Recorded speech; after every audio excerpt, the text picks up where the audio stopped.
Rồi, xin chào các bạn. Như đã hứa thì hôm nay là mình sẽ so sánh giữa Switch KTG Camwai V3 và Milky Yellow Pro, cũng là Lineage trên cái con kit GMK67 này, để xem con kit nào, cái con Switch nào nó sẽ ok hơn và nó sẽ phù hợp với từng người hơn. Tại vì âm thanh thì chắc chắn nó sẽ có khác nhau, nhưng mà nó sẽ phù hợp với từng người chứ không phải là cái nào hay hơn ok hơn, như mình là vậy. Và rồi đây, trước tiên là KTT Camway. Đấy.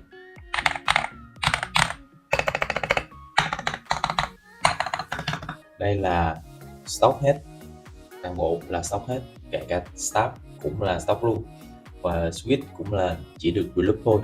Mình chưa làm gì hết tất cả. Mình chỉ lót như clip trước thì mình chỉ lót phone iPhone BE và lót trong start để cho tiếng nó êm một chút.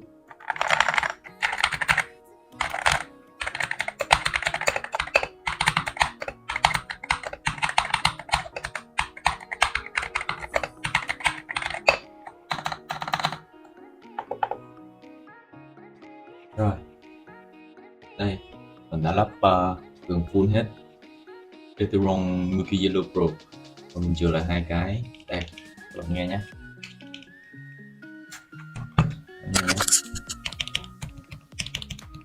Rất khác, cảm giác ấn cũng khác, cái này nhẹ hơn khá nhiều so với KTT Camwai, nhẹ hơn khá nhiều so với Milky Yellow Pro.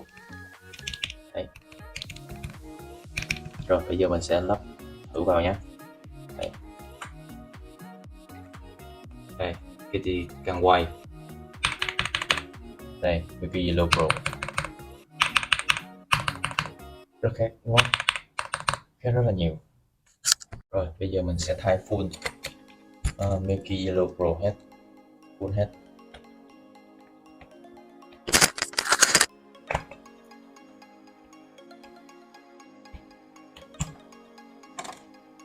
Nhìn cái chân 5 pin của Milky Yellow Pro và 3 pin của KTT Camwai, và cái chân của Milky Yellow Pro trông nó cũng cứng cáp hơn so với của KTT Camwai, cũng cứng cáp hơn, nhìn chắc chắn hơn.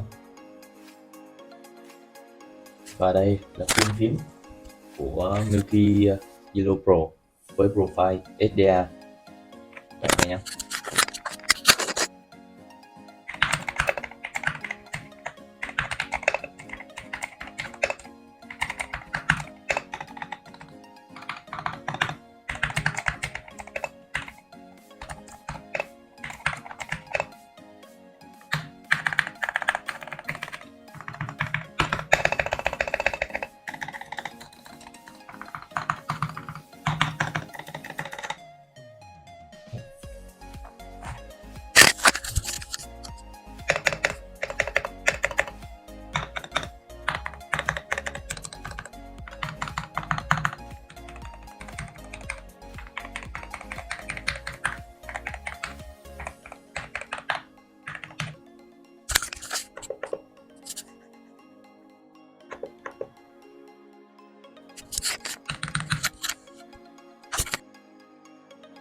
Đấy, các bạn thấy thế nào?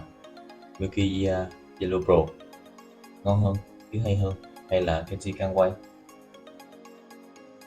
Riêng bản thân mình nhận xét thì về mặt hoàn thiện thì mình đánh giá cao Gateron Milky Yellow Pro hơn, và cái âm thanh của